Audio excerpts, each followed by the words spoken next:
This question is actually raised by the Mufassirin of the Quran. And Imam al-Razi says in his tafsir that there's an ikhtilaf about this Jannah. Is it on earth or is it in the Sama? So there are some ulama who say this Jannah where Adam and Eve lived was actually on earth. This is not the Jannat that the believers will go to in the afterlife.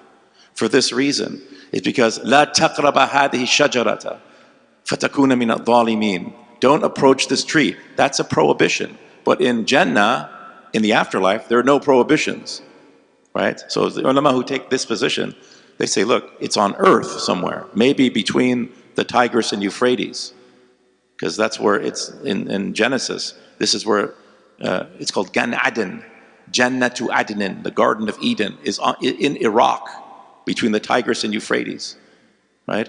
And then also, yeah, فأزلهما الشيطان what is it? فأزلهما الشيطان عنها مما كان فيه. Right, that shaitan caused them to slip. So this is another piece of evidence they use, right? What's shaitan doing in Jannah? Well, this is a Jannah that's on the earth. So at the end of the argument, Imam al-Razi says, both opinions are valid, we shouldn't be categorical. But it's an interesting point you're making. Your brain is along the same lines as the Mufassirin of the Quran who also had those questions, right? But then the next part of the ayah, it says, ihbitu minha, right?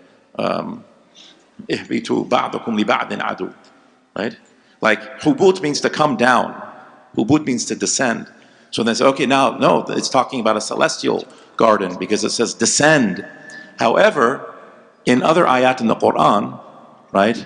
Ihbit, what is it, Misran, go down to Misr, go to Egypt, to the Bani Israel, or go to any city, because the Jews, the Israelites, were complaining in the Sinai about not having a diversity of food.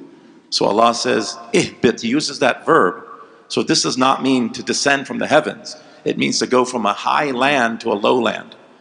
Or ihbit to Nuh alayhi salam, bi salamin, from the ark, the Safina, disembark from the ark. That's all on earth. So there's an ikhtilaf about the location of this Jannah.